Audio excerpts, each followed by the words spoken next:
In this episode, I'm going to be telling you guys a little bit more about the welded diff that I installed, which you can go check out on my other video that I just posted. And I really want to show you guys a little bit of the specifics between the stock and very common limited slip differential that comes in the 350Zs, and then having it welded, and show you a lot of the differences and compare and contrast. So let's get to it.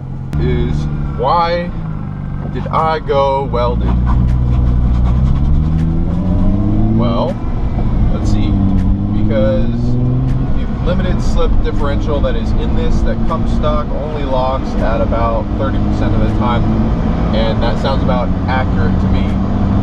I went welded because I decided this was going to be a full track car. I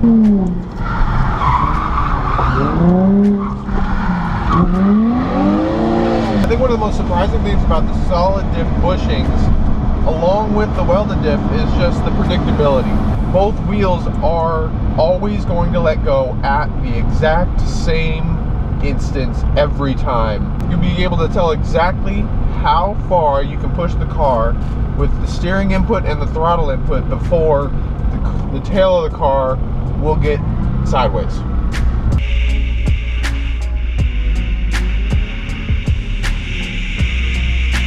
The biggest difference you get with the welded diff is the low speed scrubbing of the tires.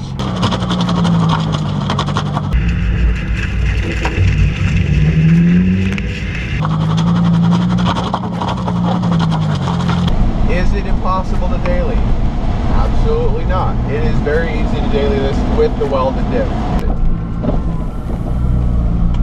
Yes, it does make some funny noises, but it's handleable. It's nothing big.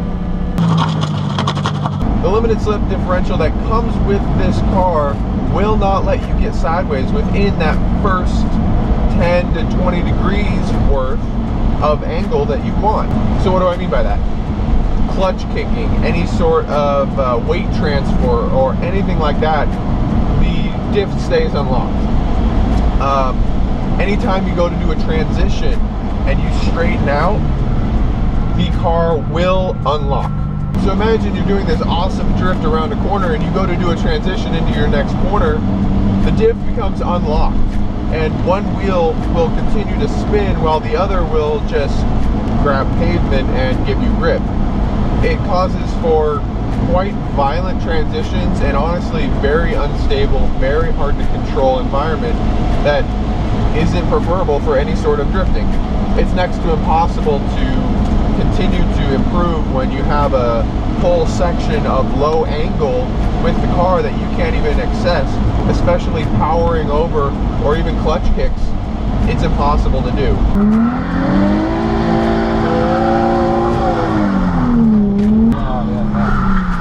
Entry. I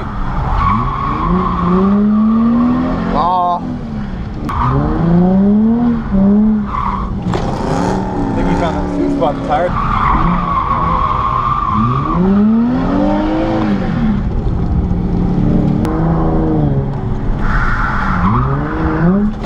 Whoa!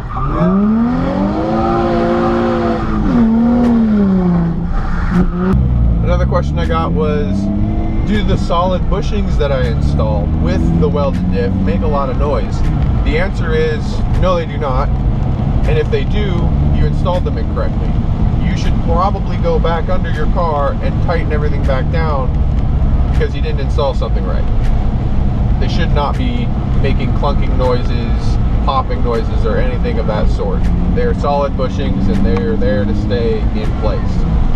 I've noticed more noise because of the sound deadening being pulled out than the diff noise because it's solid bushings.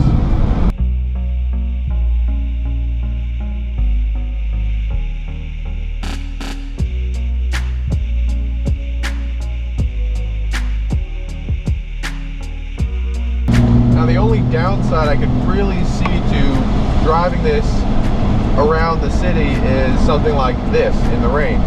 Now, it's not so bad unless you have the car turned all the way to the side either way and you give it a little bit of gas. Going around a sharp corner or something like that immediately puts you into somewhat of a drift. Now, you've been on a track a couple times, it's no big deal. But if you weld your diff and you have no idea what you're doing, you're going to spin out in front of somebody, and they're not going to be happy when they run into you and it's your fault.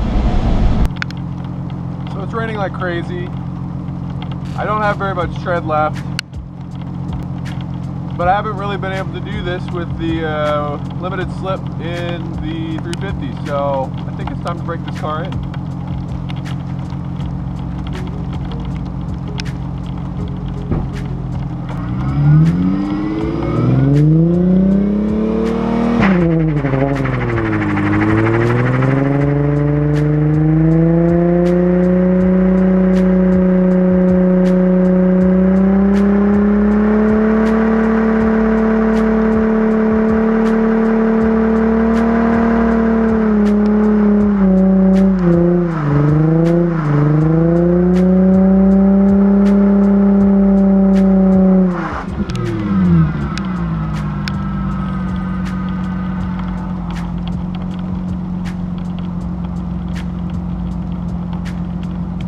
Couldn't do that without the welded diff.